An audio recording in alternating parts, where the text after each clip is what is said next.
இன்றைக்கி குருமா செய்யலான் இருக்கோம். இது கார்த்திகை மாதம்னால நான்வெஜ் சேர்க்க மாட்டோம். அதுக்காக இன்றைக்கி குருமா, இன்றைக்கி சண்டே குருமா தான் செய்ய போகிறேன். அதுக்கு கொஞ்சம் எண்ணெய் ஊற்றிக்கோங்க. எண்ணெய் ஊற்றிட்டு இந்த பட்டை லவங்கம் இந்த ஸ்பைசஸ்லாம் கொஞ்சம் ஆட் பண்ணிக்கலாம்.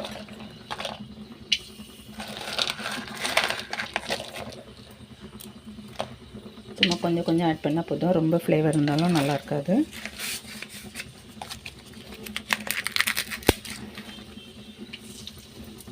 இது கூட வெங்காயம்,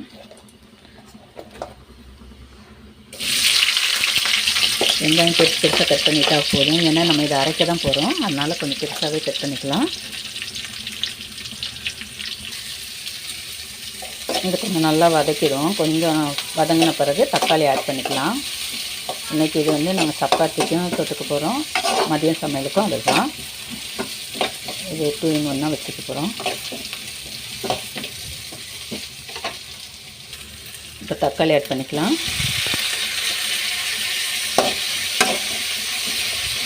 இதையும் கொஞ்சம் நல்லா வதக்கிடுவோம்.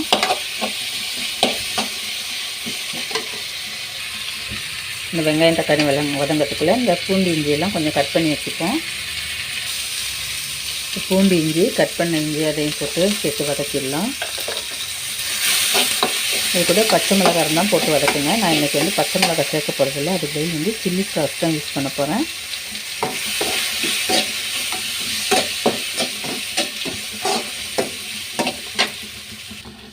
இது கூட சோம்பு ஆட் பண்ணிக்கிறேன். இது எண்ணெயிலே முதல்ல போட்டிருக்கணும். நான் இப்போ லேட்டாக போடுவேன். ஆனால் எண்ணெயிலே போட்டிங்கன்னா நல்லா பொரிஞ்சிருக்கும். இது லேட்டாக பண்ணிட்டாலும் பரவாயில்ல, அது ஒன்றும் ஆகாது. நல்லா கொஞ்சம் வதங்கிடும். அரைச்சிக்கலாம். கொஞ்சம் மஞ்சள்தூள் ஆட் பண்ணிக்கலாம். இது வதங்கினது போதும். இதை நம்ம அப்படியே இறக்கி ஆற விட்டுடலாம்.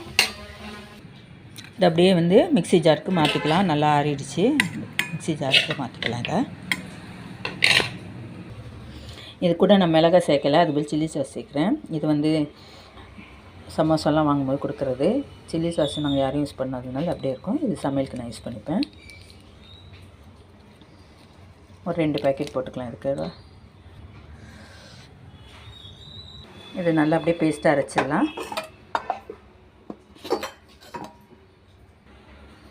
நல்லா அரைச்சாச்சு. இப்போ இதை நம்ம தாளித்து காய் போட்டு அது கூட போட்டுக்கலாம். வெங்காயம் வதக்குனா அந்த கடாயை அப்படியே எடுத்துக்கலாம். இதுலேயே எண்ணெய் காஞ்சிச்சு. நல்லா கடுகு போட்டுக்கலாம். அது கூட ஆட் பண்ணிக்கலாம். ஸ்பைசஸ் பட்டை லவங்க கிராம்பு கொஞ்சம் ஆட் பண்ணிப்போம்.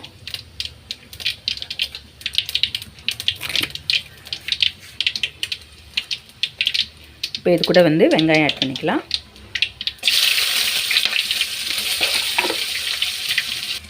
கருவேப்பிலை, அதுக்கு வேண்டிய குருமாக்கு காய்கறியெல்லாம் சேர்த்துக்கலாம். இதில் நான் கேரட்டு, உருளைக்கிழங்கு, பீன்ஸ் சேர்த்துருக்கேன். இதில் 100 கோழி, குடமிளகா, பட்டாணி எல்லாமே சேர்க்கலாம். நான் இப்போதைக்கு இந்த 3 காய் தான் சேர்த்துருக்கேன். இது அப்படியே தாளிக்கத்தில் போட்டு நம்ம கொஞ்சம் நேரம் வதக்கிடலாம்.